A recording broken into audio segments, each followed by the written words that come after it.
الحمدللہ رب العالمین، الصلاۃ والسلام علی سید الانبیاء والمرسلین، اما بعد فاعوذ باللہ من الشیطان الرجیم، بسم اللہ الرحمن الرحیم۔ قال اللہ تبارک و تعالی فی القرآن المجید والفرقان الحمید، سبحان الذی اسری بعبدہ لیلا من المسجد الحرام الی المسجد الاقصی الذی بارکنا حولہ لِنُرِيَهُ مِنْ آيَاتِنَا إِنَّهُ هُوَ السَّمِيعُ الْبَصِيرُ۔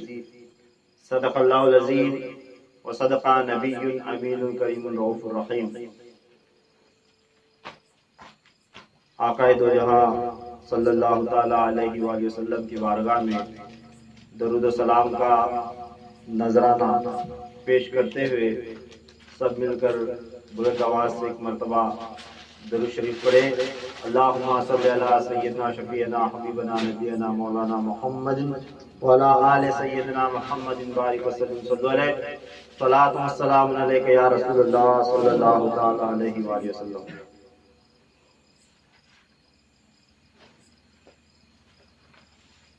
معراج النبی صلی اللہ تعالی علیہ وآلہ وسلم کی اس مبارک رات میں آج ہم جمع ہیں۔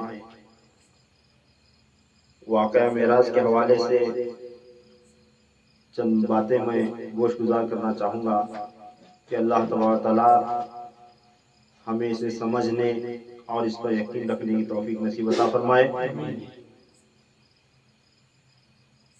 واقعہ معراج ہو یا دوسری نورانی راتیں ہوں، اس کے حوالے سے مختصراً طور پر میں دو جملے بتانا چاہوں گا کہ اس زمانے میں طرح طرح کے فتنے ہیں، فساد ہیں، لوگ ذہنوں میں نئی نئی باتیں ڈالتے ہیں نوجوانوں کے کہ کئی لوگ سوال کرتے ہیں اور کئی لوگوں کے ذہنوں میں یہ ہوتا ہے کہ معراج کی یہ جو جاگران منائی جاتی ہے، معراج کی رات، شب معراج کی رات کو جو جاگا جاتا ہے، اس کا حکم کہاں ہے، یہ قرآن میں ہے یا نہیں ہے، یہ صحابہ نے کیا تھا یا نہ کیا تھا، اس طرح کی باتیں نوجوانوں کے دماغ میں ڈال کر اس رات کو منانے، جاگنے، اس رات کی عبادت کرنے سے روکا جاتا ہے۔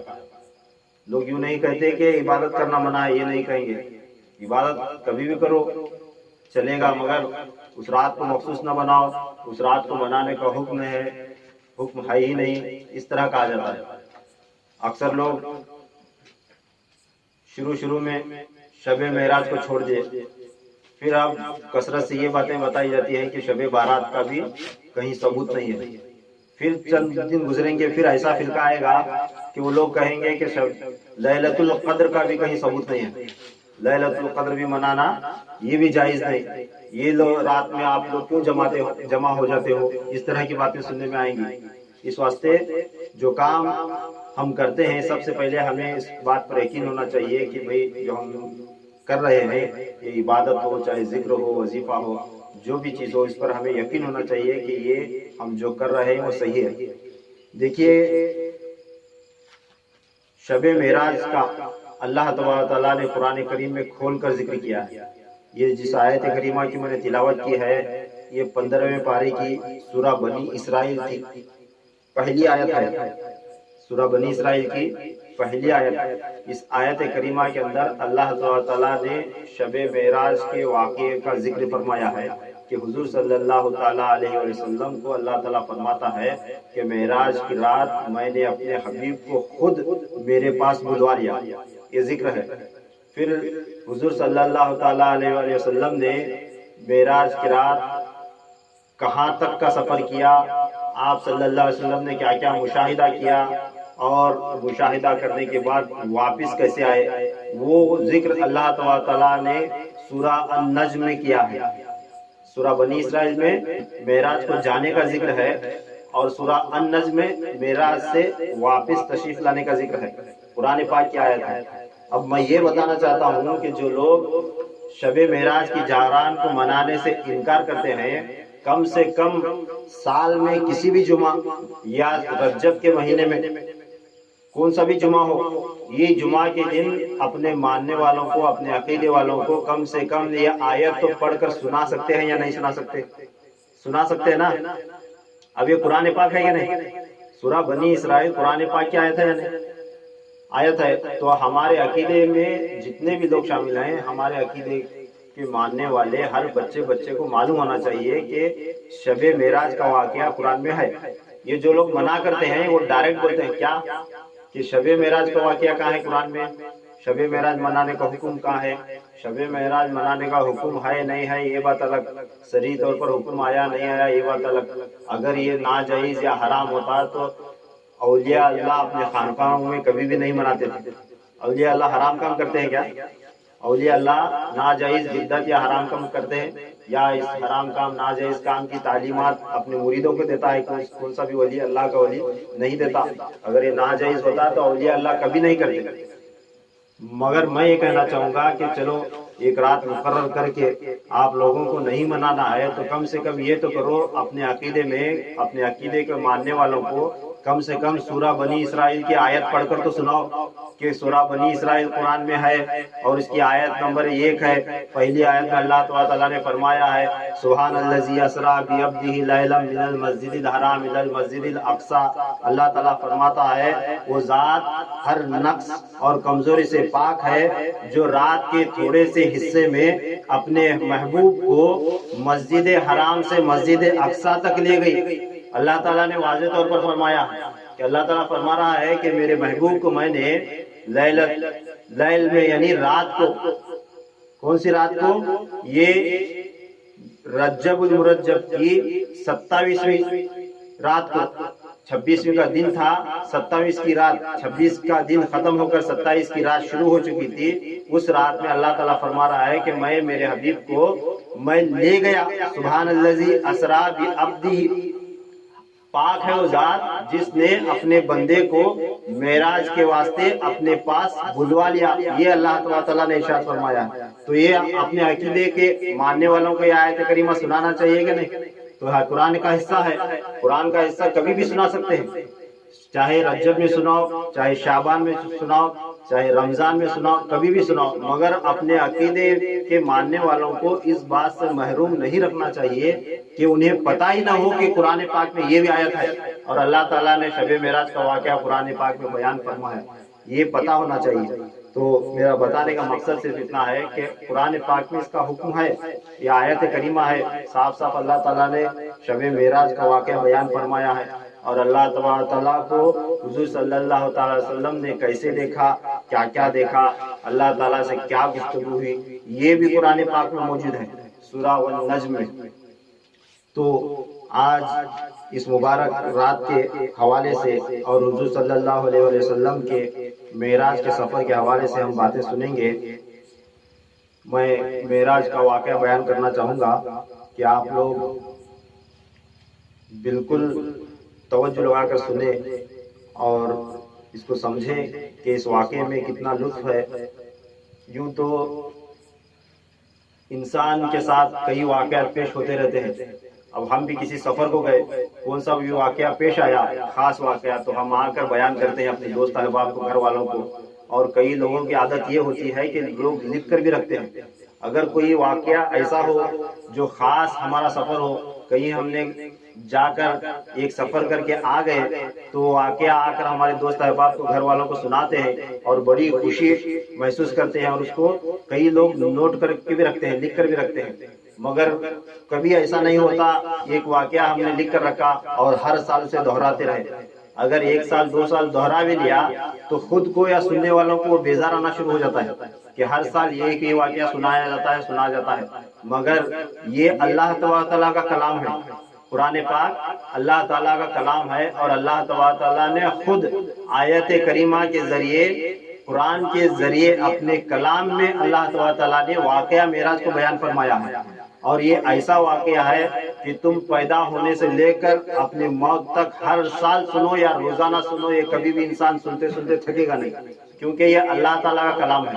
اللہ تعالیٰ نے فرمایا کہ میں نے اپنے بندے کو مسجد حرام سے اور مسجد اقصی تک لے گیا، جس کے اطراف کا ماحول، گرد و نواح کا ماحول میں نے بابرکت بنایا ہے، اور میں نے اپنے بندے کو اپنی نشانیاں دکھائی، بے شک وہی خوب سننے والا اور وہی خوب دیکھنے والا۔ یہ آیت کریمہ میں اللہ تعالیٰ نے ارشاد فرمایا۔ اب یہ واقعہ سفر معراج کا یہ ایک معجزہ ہے، یہ ایک معجزہ ہے۔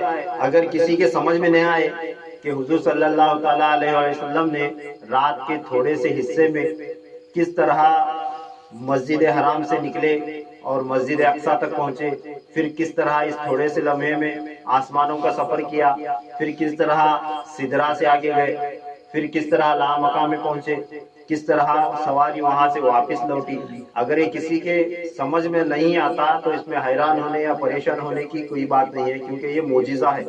اللہ تبارک تعالیٰ اپنے انبیاء کرام کو معجزات عطا فرماتا ہے، جیسے اس نے نوح علیہ السلام کو معجزہ دیا، ایک کشتی بنانے کا حکم دیا، ایک بڑا طوفان آیا، اور ایسا طوفان آیا ساری کی ساری دنیا تہس نہس ہو گئی، مگر حضرت نوح علیہ السلام نے جو کشتی بنائی تھی اسے کچھ بھی دھکا تک نہیں ہوا، تھوڑا سا ذرہ برابر نقصان بھی نہیں ہوا، اور صحیح سلامت جو کشتی میں بندے سوار تھے وہ ایک جگہ پر جا کر لگے۔ یہ ان کا معجزہ تھا، اور اللہ تعالیٰ کی ان پر کرم نوازی تھی۔ پھر اسی طرح حضرت ابراہیم علیہ السلام کو نمرود نے آگ میں پھینکا تھا، جب اس نے آگ میں پھینکا تو حضرت ابراہیم علیہ السلام آگ کے اندر گئے اور صحیح سلامت واپس آئے، آگ ان کے لیے گلزار بن چکی تھی، یہ ان کا معجزہ تھا۔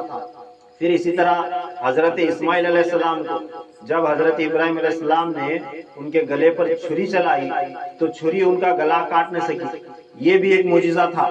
اور پھر اسی طرح یوسف علیہ السلام اور یعقوب علیہ السلام کے حوالے سے ہم نے سن رکھا ہے کہ حضرت یعقوب علیہ السلام کی آنکھیں چلی گئی تھی، آنکھوں کی روشنی چلی گئی تھی یوسف علیہ السلام کی یاد میں رو رو کے، تب حضرت یوسف علیہ السلام نے اپنا قمیض بھیجا تھا اپنے والد کی طرف، جب وہ قمیض لا کر یعقوب علیہ السلام کی آنکھوں کو لگایا گیا تو ان کی آنکھیں کی روشنی واپس آ گئی، یہ ایک معجزہ تھا۔ پھر اسی طرح کے حضرت موسیٰ علیہ السلام کا اللہ تعالیٰ نے معجزہ دیا تھا۔ موسیٰ علیہ السلام اپنے ہاتھ میں ایک عصا رکھتے تھے، وہ جس نیت سے جس جگہ مارتے تھے ان کا کام بن جاتا تھا۔ دریائے نیل میں مارا تو راستہ بن گیا، جادوگروں کے سامنے جب انہوں نے پھینکا تو سانپ بن گیا، اس طرح کا کئی معجزے اس عصا سے وجود میں آتے تھے۔ پھر آپ کو اللہ تعالیٰ نے خاص معجزہ عطا کیا تھا کہ جب بھی آپ ہاتھ اٹھا کر دعا کرتے اللہ تعالیٰ کی بارگاہ میں آسمان سے انہیں رزق کھانا اتر جاتا تھا، من و سلوا نکل آتا تھا، بنا بنایا پکا پکایا کھانا برتن میں ان کے سامنے نازل ہو جاتا تھا۔ یہ اللہ تعالیٰ نے موسیٰ علیہ السلام کو دیا۔ پھر حضرت داؤد علیہ السلام نے پتھر کی ایک پہاڑ سے اونٹنی نکال کر دکھائی، یہ ان کا معجزہ تھا۔ پھر اسی طرح حضرت عیسیٰ علیہ السلام مردے زندہ کرتے تھے، اور مادر ذات جو بیماری ہوتی تھی اس بیماری کو وہ شفا کرتے تھے، یہ اللہ تعالیٰ نے انہیں معجزہ عطا فرمایا تھا۔ اس طرح کئی انبیاء کرام کو اللہ تعالیٰ نے الگ الگ طرح کے معجزات سے نوازا، مگر جب حضور صلی اللہ تعالیٰ علیہ وآلہ وسلم کی باری آئی تو اللہ تعالیٰ نے ہر نبی کو ایک ایک دو معجزے عطا فرمایا، مگر جب حضور صلی اللہ علیہ وسلم کی باری آئی تو اللہ تعالیٰ نے تمام انبیاء کرام کے معجزے حضور صلی اللہ علیہ وسلم کو عطا فرمایا۔ اور اس کے علاوہ اللہ تعالیٰ نے جو معجزہ حضور صلی اللہ تعالیٰ علیہ وسلم کو عطا فرمایا وہ کسی کو بھی نہیں عطا فرمایا۔ وہ کون سا معجزہ ہے؟ وہ یہ معجزہ ہے کہ اللہ تعالیٰ نے براہ راست اپنا دیدار کسی نبی کو نہیں کروایا تھا، وہ دیدار اللہ تعالیٰ نے اپنے حبیب حضور نبی کریم صلی اللہ تعالی وسلم کو معراج کی رات عطا فرمایا۔ اب یہ معجزہ ہے، اس میں حیران پریشان یا دنگ ہونے کی یا شک میں مبتلا ہونے یا کرنے کی بات ہی نہیں ہے کہ آقا علیہ السلام کا یہ معجزہ ہے۔ اب اس معجزے کی عظمت حضور صلی اللہ تعالی علیہ وسلم کے ذریعے ظاہر ہوئی۔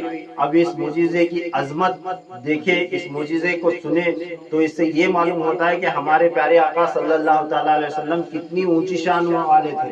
آقا علیہ السلام کا اللہ تعالیٰ نے کیا مقام و مرتبہ عطا فرمایا تھا۔ تو جب آقا علیہ السلام معراج سے واپس آئے اور یہ واقعہ بیان فرمایا کہ آپ کو معراج کس طرح ہوئی، تو یہ سننے کے بعد کئی جو نئے مسلمان بنے تھے لوگ وہ مرتد ہو گئے، اسلام چھوڑ کر واپس چلے گئے۔ وہی شک و شبہ آج لوگوں کے درمیان موجود ہے، یہ نام نہاد مسلمان ہیں جو سنتے ہیں معراج کا واقعہ سننے کے بعد شک کریں تو سمجھو وہ مرتدیوں کا حصہ انہیں نصیب ہوا ہے، انہیں کے اندر ماننے کی توفیق نہیں۔ یہ ایسے بدبخت لوگ ہیں قرآن پاک کی آیت ماننے کی بھی انہیں توفیق نہیں ہے، کیونکہ اللہ تعالیٰ نے قرآن پاک میں کھول کر بیان فرمایا، پھر بھی اس میں چان چون چرا کرنا، تنقید کرنا یا شک کرنا، یہ بدبختی اور بد نصیبی کے سوا کچھ نہیں ہے۔ کیونکہ معراج کا واقعہ ایک معجزہ ہے، اور انبیاء اکرام کے معجزات کا انکار کرنا یہ مرتد ہونے کے ہی برابر ہے۔ اللہ تعالیٰ انبیاء اکرام کو جو معجزات عطا فرماتا ہے اس معجزے کا انکار کرنا یہ ایک طرح کا مرتد ہونے کے برابر ہی ہے۔ ہمیں کہنے کی کسی کو ضرورت نہیں، مگر اللہ تعالیٰ کے نزدیک اس کا معاملہ جو ہوگا سو ہوگا۔ تو جب حضور صلی اللہ علیہ وسلم نے بیان فرمایا تھا یہ واقعہ، تو کئی لوگ جو نئے نئے مسلمان بنے تھے وہ اسے جھوٹ ثابت کر کے، کہانی ثابت کر کے معاذ اللہ اسلام سے پھر گئے تھے۔ اب دیکھیں معراج کے اس میں اللہ تعالیٰ نے 3 حصے کر کے اس واقعے کو بیان فرمایا ہے۔ ایک واقعہ یہ ہے اس سفر کا، ایک حصہ یہ ہے کہ مسجد حرام سے مسجد اقصی تک کا اس کا ایک حصہ ہے۔ یہ زمینی سفر ہے، مسجد حرام سے کعبۃ اللہ سے لے کر مسجد اقصی تک یہ زمین پر کا سفر ہے۔ اس واسطے اللہ تعالیٰ نے اس حصے کو قرآن پاک میں کھول کر بیان فرمایا کہ میں کس طرح میرے حبیب کو مسجد حرم سے لے کر مسجد اقصی تک گیا۔ پھر اس کے بعد دوسرا سفر ہے بیت المقدس سے سدرۃ المنتہا تک، یہ عالم ملکوت کا آسمانی دنیا کا سفر ہے۔ اس سفر کا بھی اللہ تعالیٰ نے تھوڑا تھوڑا اشارہ کر کے بیان فرمایا ہے کہ کس طرح میرا حبیب مسجد اقصی سے نکلا اور کس طرح آسمان کا سفر ہوا، آسمانی دنیا کے سفر کو طے کرتے ہوئے 7 آسمان کو پار کر کے سدرۃ المنتہا تک آپ صلی اللہ تعالی علیہ وسلم پہنچے۔ اس کا بھی ذکر ہے، قرآن میں بھی تھوڑا تھوڑا اشارہ ہے، اور اس واقعے کو خود حضور صلی اللہ علیہ وسلم نے کھول کھول کر بیان فرمایا ہے جو حدیث مبارکہ میں موجود ہے۔ پھر اس کے بعد اس کا تیسرا حصہ ہے سدرۃ المنتہا کے آگے، سدرۃ المنتہا سے آگے سے لے کر قاب قوسین او ادنا لا مکان تک کا سفر ہے۔ یہ بالکل اللہ تعالیٰ نے مخفی رکھ کر بالکل اشارات کی زبان میں اسے بیان فرمایا، سورہ والنجم۔ اب اللہ تعالیٰ نے جبریل امین کو حکم دیا کہ اے جبریل فرشتوں کی ایک جماعت لے کر میرے حبیب کے پاس جا اور اسے تو اپنے ساتھ لے کر یہ میرا پیغام سنا کر۔ کیا پیغام سنانا؟ کہ اے اللہ کے رسول، یا رسول اللہ صلی اللہ تعالیٰ علیہ وسلم، اللہ تعالیٰ نے مجھے آپ کو اپنے ساتھ بلا کر لانے کے لیے بھیجا ہے، اس واسطے بھیجا ہے کہ اللہ تبارک تعالیٰ تمہارے سے ملاقات کا اشتیاق رکھتا ہے۔ اللہ تعالیٰ آپ سے ملاقات کا اشتیاق رکھتا ہے، اللہ تعالیٰ آپ کے دید کا مشتاق ہے، یعنی حضور صلی اللہ تعالیٰ علیہ وسلم سے ملاقات کی طرف اللہ تعالیٰ کو محسوس ہوئی۔ اس واسطے اللہ تعالیٰ نے حضور صلی اللہ علیہ وسلم کو حضرت جبریل امین کو بھیج کر بلوا بھیجا۔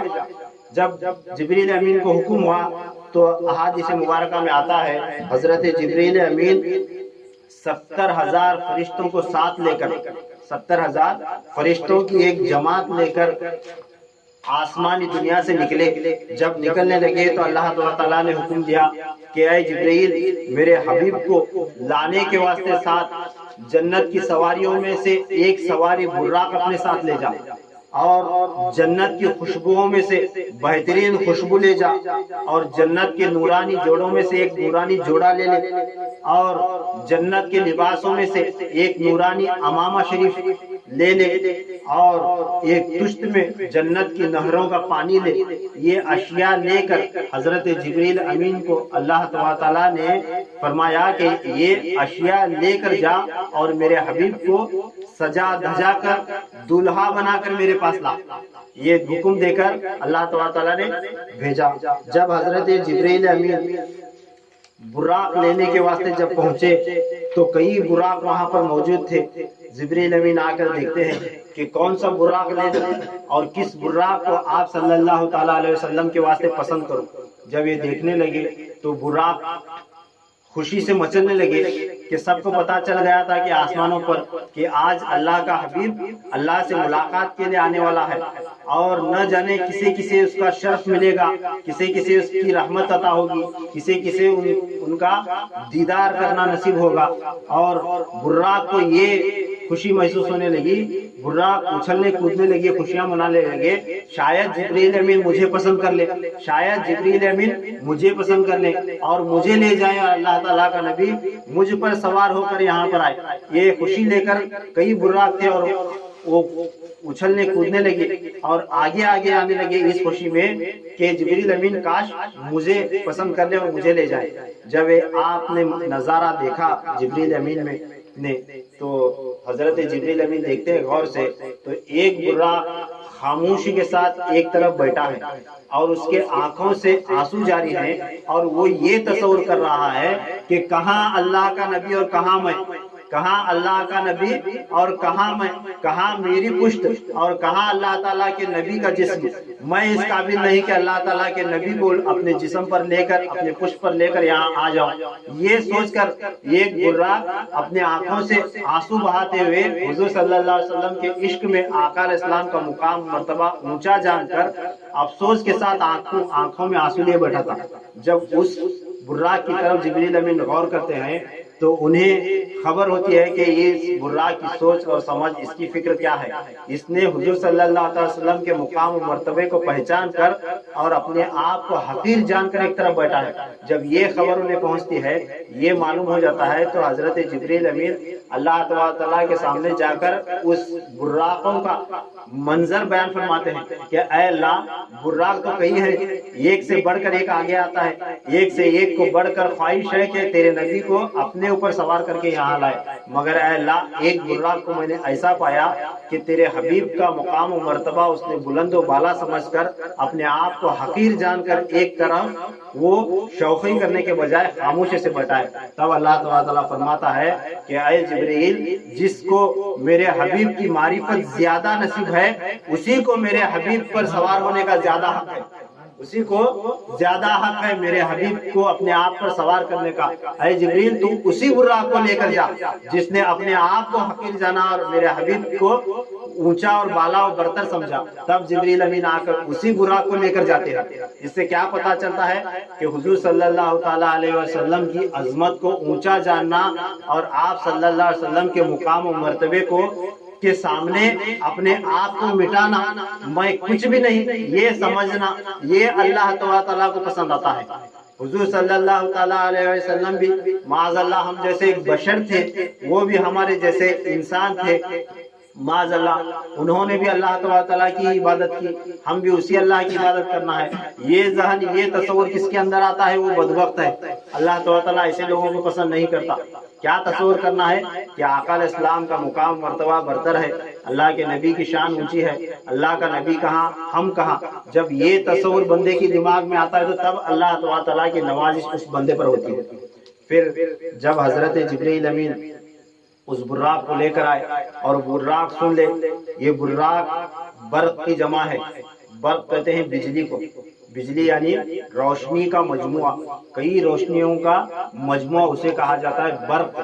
جب یہ جو برق بجلی جو چمکتی ہے بارش کے وقت تو اسے بھی کہا جاتا ہے برق، بجلی کو، یہ ایک بجلی کو برق کہا جاتا ہے۔ کئی بجلیاں اگر جمع کر لیں تو برق کی جمع ہے براق۔ براق یعنی کئی انوار و تجلیات کی روشنی کو براق کہا گیا ہے۔ اس براق، اس کی تیزی رفتار، اس کی سپیڈ اتنی تھی کہ فرمایا جاتا ہے جہاں پر اس کی نگاہ پڑتی تھی، آخری نگاہ، وہاں پر اس کا پہلا قدم پڑتا تھا، اتنی تیزی اس کی رفتار تھی اس براق کی۔ تو وہ براق لے کر حضرت جبرائیل امین زمین پر آئے۔ آنے کے بعد حضور صلی اللہ تعالیٰ علیہ وسلم کعبۃ اللہ میں ہیں، اپنی پھوپھی زاد بہن ام ہانی رضی اللہ تعالیٰ عنہ کے گھر میں آقا علیہ السلام آرام فرما رہے ہیں۔ حضرت جبرائیل امین آئے اور دروازہ کھٹکھٹایا، کھٹکھٹانے کے بعد دروازہ کھولا گیا۔ جب آپ صلی اللہ علیہ وسلم کو حضرت جبرائیل امین نے دیکھا کہ آپ صلی اللہ علیہ وسلم حضرت ام ہانی رضی اللہ تعالیٰ عنہ کے گھر میں اپنے بستر پر لیٹے ہوئے ہیں آرام سے، جب دیکھا یہ ماجرا تو سوچا جبریل امین نے اللہ کا حبیب تو اپنے بستر میں ہے، آرام فرما رہا ہے، تو آپ نے انہیں جگانا مناسب نہیں سمجھا۔ آپ نے یہ تصور کیا کہ اللہ کے نبی کو اگر میں نے جگا لیا، آپ صلی اللہ علیہ وسلم کو اگر میں جگایا، آپ کے نیند میں خلل پیدا ہو گیا تو کہیں یہ بے ادبی ہو نہ جائے، کہیں گستاخی نہ ہو جائے۔ یہ تصور کر کے حضرت جبریل امین پھر اللہ تعالیٰ کی طرف واپس لوٹتے ہیں اور فرماتے ہیں کہ اے اللہ، تیرا حبیب اپنے بستر میں ہے، آرام فرما رہا ہے، اب اسے جگانا میں نے مناسب نہیں سمجھا، اگر میں نے اسے جگایا تو کہیں بے ادبی گستاخی نہ ہو جائے، اس واسطے میں واپس لوٹ کر آیا ہوں، اسے جگانا کس طرح ہے۔ تب اللہ تبارک تعالیٰ نے اپنے حبیب کو جگانے کا طریقہ حضرت جبریل امین کو سکھایا۔ اللہ تعالیٰ خود سکھایا کہ اے جبریل، میرے حبیب کو جگانا ہے تو جا پہلے آہستہ سے اس کے تلوؤں کا بوسہ لے اور اپنی آنکھوں کی پلکیں اس کے تلوؤں پر مس کر، تب میرا حبیب تیرے مس ہونے کے احساس سے خود جاگے گا، تب اسے میرا پیغام سنا کر لیا۔ تو اللہ تعالیٰ نے بھی آپ صلی اللہ تعالیٰ علیہ وسلم کے آرام کا اتنا خیال کیا کہ جا کر سنا، میرا حکم ہے۔ اللہ تعالیٰ بول سکتا تھا، حکم دے سکتا تھا کہ جا کر بول دے کہ اللہ تعالیٰ کا حکم ہے، اٹھ جاؤ اور نکل جاؤ میرے ساتھ، اس طرح نہیں۔ اللہ تعالیٰ نے کیا فرمایا کہ جا کر ادب کے ساتھ، عاجزی کے ساتھ، انکساری کے ساتھ کیا کرنا، تیرے آنکھوں کی پلکیں اس کے تلوؤں سے مس کرنا اور اپنے لبوں سے اس کے تلوؤں کو بوسہ دینا، تب تیری آہٹ سے اور تیرے لبوں کے چھونے سے میرا حبیب جاگے گا، تب اسے میرا پیغام سنا کر اسے میرے پاس لے آنا۔ حضرت جبریل امین نے اللہ تعالیٰ نے جس طرح حکم فرمایا تھا، جا کر اپنی پلکیں آقا علیہ السلام کے تلوؤں کو مس کرتے ہیں اور اپنے دونوں لبوں سے آپ صلی اللہ علیہ وسلم کے تلوؤں مبارک کو بوسہ دیتے ہیں۔ جب بوسہ دینے کے بعد آقا علیہ السلام ان کی آہٹ سے جاگتے ہیں، جاگنے کے بعد اللہ تعالیٰ کا پیغام سناتے ہیں، سنا کر حضور صلی اللہ تعالیٰ علیہ وسلم کو لیٹا کر آپ صلی اللہ علیہ وسلم کے گلے سے ناف تک ان کا سینہ چاک کیا جاتا ہے، ان کا سینہ کھولا جاتا ہے، کھول کر آپ صلی اللہ علیہ وسلم کے قلب اطہر کو حضرت جبریل امین اور فرشتے مل کر جو جنت کا پانی لائے تھے تشت میں، وہ پانی سے آپ صلی اللہ علیہ وسلم کے قلب کو دھویا جاتا ہے، پھر جنت کی خوشبو وغیرہ لگا کر آپ صلی اللہ علیہ وسلم کے قلب کو پھر اپنے سینے میں رکھ کر سینہ برابر کر دیا جاتا ہے۔ تو احادیث پاک میں ہے، فرمایا جاتا ہے کہ حضور صلی اللہ علیہ وسلم کا سینہ مبارک 4 مرتبہ شق کیا گیا ہے، پوری زندگی میں 4 مرتبہ آپ صلی اللہ علیہ وسلم کے سینے مبارک کو چاک کر کے آپ صلی اللہ علیہ وسلم کے قلب اطہر کو 4 مرتبہ فرشتوں نے دھویا ہے۔ حضرت شاہ عبدالعزیز رحمۃ اللہ علیہ فرماتے ہیں کہ علم نشرح لک صدرک، یہ جو سورہ ہے علم نشرح لک صدرک، اس میں شرح صدر کا ذکر ہے۔ اللہ تعالیٰ نے فرمایا اے حبیب، ہم نے آپ کی خاطر آپ کے سینے کا شرح صدر فرمایا ہے، ہم نے آپ کے خاطر آپ کے سینے کو کھولا ہے۔ فرماتے ہیں مفسرین اس آیت کی تشریح میں کہ حضور صلی اللہ علیہ وسلم کا سینہ 4 مرتبہ کھولا گیا۔ پہلی مرتبہ آپ صلی اللہ علیہ وسلم 2 سال کی عمر میں تھے، آپ صلی اللہ علیہ وسلم کی عمر مبارک 2 سال کی تھی، اس وقت آپ صلی اللہ علیہ وسلم اپنے رضائی بھائی کے ساتھ کھیل رہے تھے، اس وقت آپ صلی اللہ علیہ وسلم کا سینہ پہلی مرتبہ چاک کیا گیا تھا۔ پھر دوسری مرتبہ آپ کی عمر مبارک 10 سال کی تھی، 10 سال کی عمر میں آپ صحرا میں تھے، بکریاں چرا رہے تھے، اس وقت فرشتوں نے آ کر آپ صلی اللہ علیہ وسلم کا سینہ مبارک چاک کیا تھا۔ پھر تیسری مرتبہ اعلان نبوت کے وقت غار ہرا میں تھے آپ صلی اللہ علیہ وسلم، تیسری مرتبہ غار ہرا کے اندر آپ صلی اللہ علیہ وسلم کا سینہ مبارک چاک کیا گیا تھا۔ پھر چوتھی مرتبہ یہ شب معراج کی رات کو۔ اب اس کی وجوہات بھی بیان فرمائے مفسرین اور اولیاء کرام فرماتے ہیں کہ یہ 4 مرتبہ آپ صلی اللہ علیہ وسلم کا سینہ اس واسطے کھولا گیا اور اس واسطے قلب اطہر کو دھویا گیا کہ سب سے پہلے 2 سال کی عمر میں بچوں کے اندر جو کھیلنے کودنے کی جو صلاحیت ہوتی ہے، جو خاصیت ہوتی ہے، یہ آپ صلی اللہ علیہ وسلم کے اندر تھوڑی سی بھی باقی نہ رہے، اس دنیا کی گرد آپ صلی اللہ علیہ وسلم کو چھونے نہ پائے، اس نیت سے اللہ تبارک تعالیٰ نے آپ صلی اللہ علیہ وسلم کے قلب کو دھلوایا تھا فرشتوں کو بھیج کر 2 سال کی عمر میں، پھر دوسری مرتبہ 10 سال کی عمر میں جب بندہ جوانی کی عمر کو پہنچتا ہے، تب جوانی کی کون سی بھی کیفیت، کون سی بھی خصلت آپ صلی اللہ علیہ وسلم کے قلب اطہر پر اثر نہ کرنے پائے، اس واسطے آپ صلی اللہ علیہ وسلم کے قلب اطہر کو جوانی میں 10 سال کی عمر میں دھویا گیا۔ پھر تیسری مرتبہ غار حرا میں اس واسطے دھویا گیا کہ اب وحی کا نزول شروع ہونے والا تھا، اللہ تعالیٰ کی وحی کو برداشت کرنے کی قوت آپ صلی اللہ علیہ وسلم کے جسم کے اندر پیدا کی جائے، اس واسطے آپ صلی اللہ علیہ وسلم کے قلب اطہر کو دھویا گیا تھا۔ پھر چوتھی مرتبہ معراج کے وقت اس واسطے دھویا گیا کہ آپ صلی اللہ علیہ وسلم کو معراج جسمانی بھی ہوئی تھی اور روحانی بھی ہوئی تھی، دونوں معراجیں آپ صلی اللہ علیہ وسلم کو عطا ہوئی تھی۔ آپ صلی اللہ علیہ وسلم کو جسمانی معراج ہونے جا رہی تھی، اس واسطے آپ صلی اللہ علیہ وسلم مسجد حرام سے مسجد اقصیٰ کا سفر، مسجد اقصیٰ سے سدرہ تک کا سفر، پھر سدرہ سے لامکان تک اس جسم کے ساتھ پورے برداشت کے ساتھ اللہ تعالیٰ کی بارگاہ تک پہنچ جائیں، اس واسطے آپ صلی اللہ علیہ وسلم کے قلب اطہر کو معراج کی رات دھویا گیا۔